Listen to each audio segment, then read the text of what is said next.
ॐ अज्ञानतिमिरान्धस्य ज्ञानञ्जनशलाकया चक्षुरुन्मिलितं येन तस्मै श्रीगुरुवे नमः। हरे कृष्ण। तो आज हम चलेंगे चित्रकूट की ओर। तो हमने सुना कि किस प्रकार से भगवान राम सारी अटैचमेंट त्याग कर सीता और लक्ष्मण के साथ वन की ओर रवाना हुए। महाराजा दशरथ दूर से देखते रहे जब तक भगवान राम का रथ आंखों से ओझल नहीं हो गया, और जैसे ही आंखों से ओझल हुआ, अचेत होकर भूमि पर गिर पड़े। और जब कौशल्य और केकई ने उन्हें उठाने का प्रयास किया तो दशरथ जी ने केकई को तुरंत कहकर रोक दिया कि मुझे स्पर्श मत करो, मैंने तुम्हारा त्याग कर दिया है। और इस बीच अयोध्या की प्रजा, कुछ व्यक्ति वन की ओर भगवान राम के रथ के पीछे पीछे चल पड़े। काफी संख्या में लोग भगवान राम को बिना छोड़े उनके पीछे चले पड़े। कई सारे ब्राह्मण भी चल पड़े। हाँ, भगवान राम से उनसे कहा कि मैं अपनी प्रतिज्ञा भंग नहीं कर सकता हूँ। मैं चाहता हूँ कि यदि आपके हृदय में मेरे लिए प्रेम है तो उस प्रेम को आप भरत के प्रति दिखाएं, भरत की आज्ञा का पालन करें, कुछ भी ऐसा ना करें जो राजा की आज्ञा के अगेंस्ट में है। तो इस प्रकार से उन्होंने अपनी प्रजा को समझाया, लेकिन प्रजा समझने वाली कहाँ थी, वो तो प्रेम से विवश थी। जब भगवान राम ने कोई ब्राह्मणों को उनके साथ पीछे पैदल आते हुए देखा तो उन्हें बड़ा दुख हुआ। वो अपने रथ से उतर कर खुद भी पैदल चलने लगे, लेकिन फिर भी पीछे नहीं मुड़े। हाँ, क्योंकि वो अपनी अपनी प्रतिज्ञा पर दृढ़ थे और आगे चलते रहे। अब शाम हो गई थी, सूर्यास्त हो चुका था। सुमंत्र एवं लक्ष्मण ने एक विश्राम करने के लिए एक जगह ढूंढी, और उस स्थान पर एक जो भी जंगल में चीजें होती हैं, पत्ते इत्यादि, पुष्प, उससे शैया बनाई। और सीता और राम वहां पर आराम करने लगे और शीघ्र ही वो निद्रामग्न हो गए। लेकिन लक्ष्मण रात भर जागते रहे सुमंत्र के साथ, और दोनों भगवान राम की गुणों के बारे में चर्चा रात भर करते रहे। हम्म। अब अगले दिन राम जी बहुत जल्दी उठ गए सवेरे, और उन्होंने देखा कि सारी प्रजा भी साथ में आ गई है। वो भी आसपास सब सोए पड़े हैं। हाँ, राजा राम भगवान को बहुत ही दुख हुआ। उन्होंने लक्ष्मण को बुलाया, लक्ष्मण देखो प्रजा कितना स्नेह करती है, मुझे तो एक प्रकार का शाप या प्रतिज्ञाबद्ध हूँ, लेकिन ये तो नहीं है, ये मेरे साथ क्यों कष्ट झेले। हाँ, तो वो एक योजना बनाते हैं। वो सुमंत्र को बोलते हैं कि आप क्या कीजिए, रथ को इस दिशा में ले जाइए। हाँ, और एक दिशा में ले जाने के बाद अचानक से रथ को वहां से धीरे से हटा के दूसरे रास्ते में घुमा के फिर इसी जगह पे आ जाइए। इस तरह से कि रथ के निशान सीधे को पड़े, एक जगह तक पड़े, उसके बाद में मोड़ पे रथ के निशान ना आए। तो सुमंत्र ने बड़ी चालाकी से ऐसा किया। थोड़ी देर बाद इनको लेने आ गया, और ये तीनों अब जो है लक्ष्मण, सीता, राम और सुमंत्र जो है रथ में आगे चल पड़े। इधर प्रजा जैसे ही सवेरे उठती है तो देखती है कि भगवान राम नहीं है, तो अपने आप को धिक्कारती है कि कैसे निद्रा हम पर हावी हो गई, और कैसे हमने अपने आनंद से भगवान को खो दिया। वो विलाप करने लगे, लेकिन तभी उन्होंने देखा कि वहां पर रथ के निशान पड़े हैं। हाँ, तो उस निशान के पीछे पीछे वो चल पड़े, लेकिन वो निशान एक स्थान पे जाने के बाद गायब हो गए। हाँ, अब वो बड़े दुख में आ गए, बोले कि क्या करें अब हम, अगर हम घर जाएंगे तो हम क्या मुंह लेके जाएंगे। बहुत समय तक इधर उधर भटकने के बाद उन्हें कोई रास्ता समझ नहीं आया, तो वो दोबारा से अयोध्या की तरफ चल पड़े। जब वो अयोध्या में पूछे तो अयोध्या वासियों ने, उनकी पत्नियों ने, उनके बच्चों ने उनकी भर्त्सना करी, निंदा करी कि आप कैसे वापस आ गए, हमने आपको ये सोच के भेजा था कि आप राम को लेकर ही आएंगे। हाँ, और वहां एक मातम समन गया। ब्राह्मण अपने कार्यों की उपेक्षा करने लगे, गृहस्थों ने भोजन पकाना बंद कर दिया, सारे प्रकार के उत्सव मनाने बंद हो गए। हाँ, ऐसा लगता था कि वहां एक बहुत बड़ा विपदा, बहुत बड़ा संकट पूरे अयोध्या में आ गया है। तो राम के वियोग से में दुखमग्न सभी निर्जीव से प्रतीत होने लगे। जब वे गंगा नदी पर पहुंचे तब राम ने सुमंत्र से रथ को नदी के तट पर स्थित एक विशाल वृक्ष के नीचे रोकने को बोला। अभी गंगा जी के तट पर आ गए, इससे पहले बीच में कई जगह आई, लेकिन अब ये गंगा नदी के पास में पहुंच गए हैं। तो उस जगह का जो राजा था, वहाँ ट्राइबल जो आदिवासी या इस तरह के जो लोग होते हैं, उसका जो राजा था वो उसका नाम था गुह। ये एक्चुअली में राजा दशरथ के भी जानकार थे, और इनके परिवार के बहुत ही शुभ चिंतक थे। हाँ, तो राजा गुह को जैसे ही पता चला कि राम आए हैं, हाँ, वो तुरंत जो है वहां पर आ गए और बहुत सारी भेंटें अपने साथ ले आए। और बहुत ही निम्न जाति के थे, लेकिन हम जब सुनते हैं रामायण में इसकी कथा तो ऐसा लगता है कि जाति, आपका जन्म, आपका ज्ञान, आपका धन भगवान को प्रसन्न नहीं करता, आपकी भक्ति से भगवान प्रसन्न होते हैं। तो इन्होंने भगवान ने भी बड़े प्रेम से इनसे मिले। जैसे कि कोई पुराना भाई मिला हो, तो ये बड़े प्रेम से साथ में रहे। सारी बात इनको पता चली कि क्या क्या हुआ है। और बहुत सारे उपहार, कई सारी चीजें, खाने पीने की चीजें वो वहां पर लाए। और भगवान का वो मतलब उनकी इच्छा थी कि कैसे भगवान की मैं सेवा करूं, और उनका हृदय एकदम प्रेम से भर गया था, कैसे भगवान हमारे बीच में आए। तो फिर उसके बाद लेकिन भगवान भगवान ने उन सारी चीजों को एक्सेप्ट करने से मना कर दिया। बोला कि अब मैं एक वन में रहने वाला व्यक्ति हूँ। मेरे लिए तो कुशाग्रास, वृक्ष की छाल, फल मूल ही चाहिए, यही मैं खा सकता हूँ।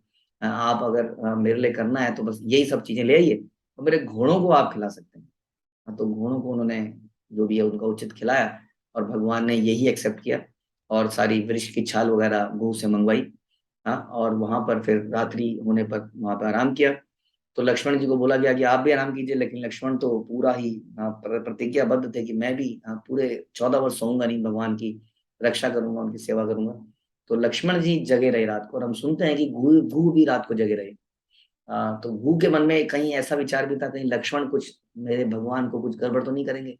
हाँ, तो लक्ष्मण को नहीं पता था कि भू पहरा दे रहे हैं, भू को नहीं पता था कि लक्ष्मण पहरा दे रहे हैं। उन्होंने जब लक्ष्मण को जगह देखा तो उन्हें और भी ज्यादा शक हो गया कि क्या करेगा, और दोनों सतर्क थे।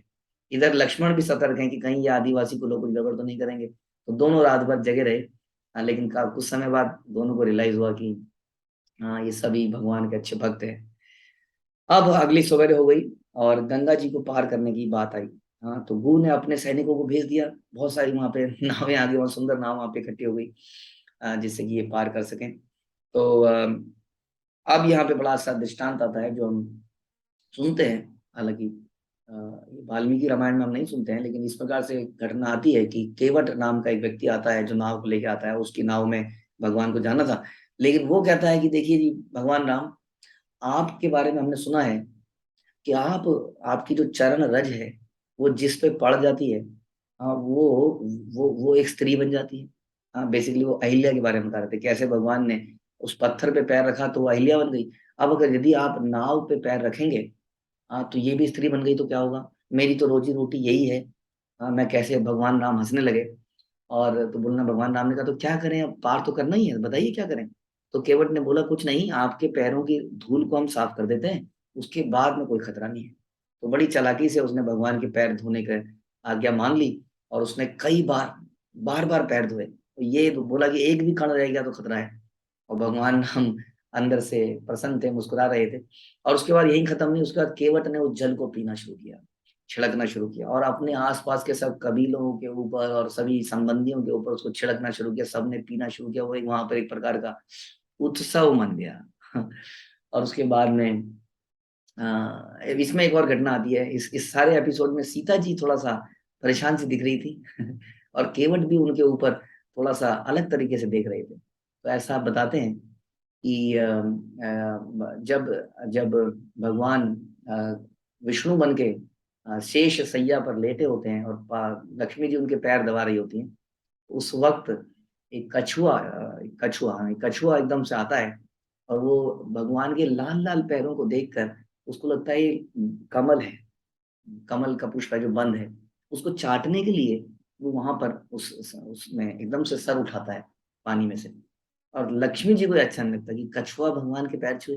तो लक्ष्मी जी उसको डांट के या किसी चीज से नीचे करके उसको पानी के नीचे कर देती है, और वो चाह कर भी उसको छू नहीं पाता है। तो यही बताते हैं कि यही कछुआ केवट बन के आता है, और आज लक्ष्मी जी को बोलता है अब चाहे, हाँ, अब आप कोशिश कीजिए मुझे रोकने की। और इस प्रकार से वो यहाँ पर सफल होता है।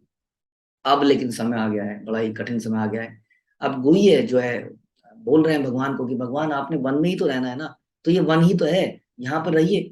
भगवान बोलते नहीं नहीं, मैं ऐसी जगह नहीं रह सकता जहाँ मेरी इतनी खातिर बातिर हो, यहाँ पे तो मैं पूरा राजा की तरह रहूंगा, मुझे तो वनवासी की तरह रहना है। ये सब सुविधाएं मुझे नहीं लेनी है। इधर इनसे बिछुड़ने का समय आया, और उधर भगवान सुमंत्र को कहते हैं कि सुमंत्र अब तुम्हारे जाने का समय आ गया। ये सुनते ही सुमंत्र का हृदय बैठ जाता है, वो रोने लगते हैं। वो कहते हैं आपके बिना मैं अपना प्राण त्याग दूंगा, मैं यहीं डूब के मर जाऊंगा। भगवान राम उसको बहुत समझाते हैं कि देखिए सुमंत, आपका जाना बहुत ही जरूरी है। और पूरे राज्य में आप एक वरिष्ठ व्यक्ति हैं, और राज्य की स्थिति आप जानते हैं कैसी है। मैं जानता हूँ आपके हृदय में क्या वियोग है, लेकिन आपका जाना अनिवार्य है, इसलिए भी कि केकई अदरवाइज ये सोचेगी कहीं मैं वापस ना आ जाऊं। जब वो तुम्हें रथ पे अकेला वापस आते हुए देखेगी, तो उसको विश्वास हो जाएगा कि मैं वन में गया। सुमंत्र भी बहुत सारे लॉजिक देते हैं कि जब अयोध्या के वासी मुझे रथ पे अकेला आते देखेंगे तो प्राण त्याग देंगे, लेकिन भगवान राम उनको किस तरह से समझा के वापस भेजते हैं। और यहाँ से लक्ष्मण, सीता और राम तीनों रह जाते हैं, और तीनों अपने आप में एक तरह से इंडिपेंडेंट होकर, अब उनके पास कुछ राज्य का कोई सपोर्ट नहीं। हाँ, ये नाव में बैठते हैं, गंगा जी में जाते हैं, और ऐसा बताते हैं कि सीता जी गंगा जी से प्रार्थना करती है वो सुरक्षित अयोध्या में वापस लौट आ सके। और यहीं पर भगवान राम अपनी जटाएं बनाते हैं, लक्ष्मण और राम, और वो भू से बोलते हैं कि जो पेड़ों में जो द्रव्य होता है वाइट वाइट सा, उस द्रव्य को लेके आए, उस द्रव को पानी में लगाए तो बाल जो टाइट टाइट से हो जाएंगे, रफ से हो जाएंगे, और फिर उसकी जटा आसानी से बन जाएगी। तो यहाँ से पूरे वनवासी के भेष में ये लोग आगे पर चल पड़ते हैं, और सीता जी गंगा जी की प्रार्थना करती है, और फिर ये गंगा के पार में पहुंचते हैं, और रात्रि होने पर एक विशाल वृक्ष के नीचे ठहरते हैं।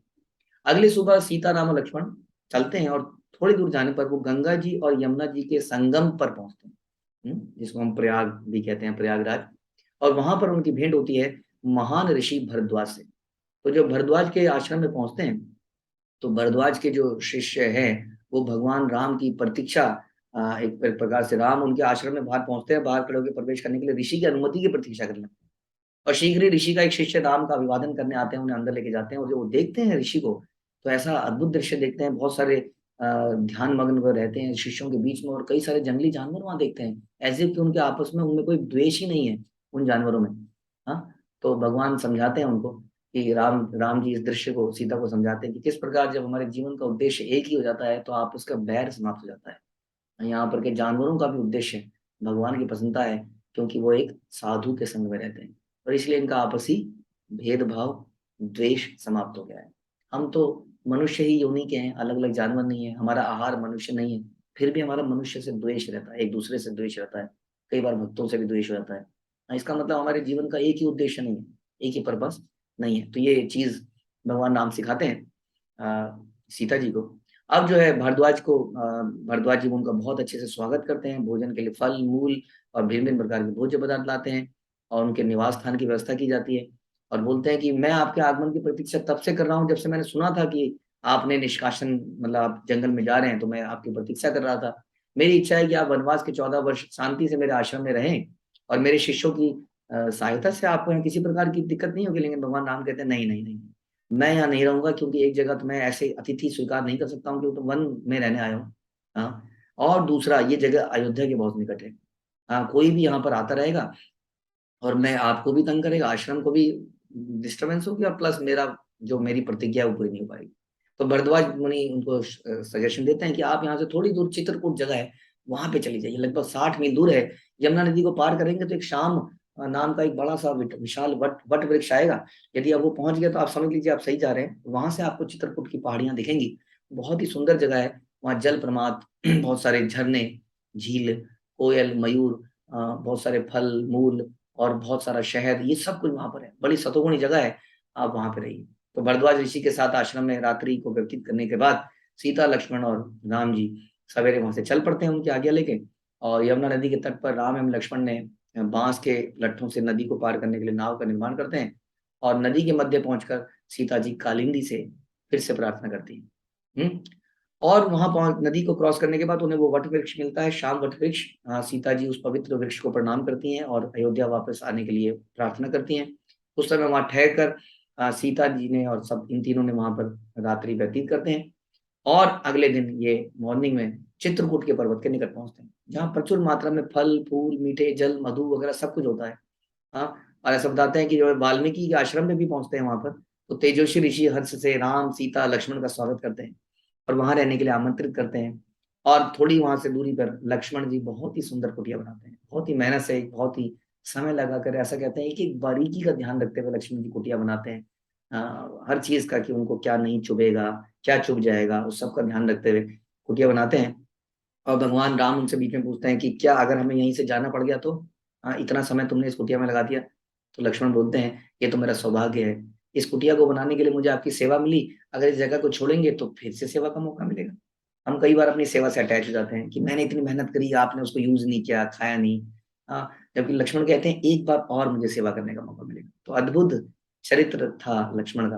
क्या अब ये लोग चित्रकूट पहुंच चुके हैं? हाँ, और आगे क्या होता है इसको हम सुनेंगे अगली चर्चा में। हरे कृष्णा। श्री प्रभुपाद की जय।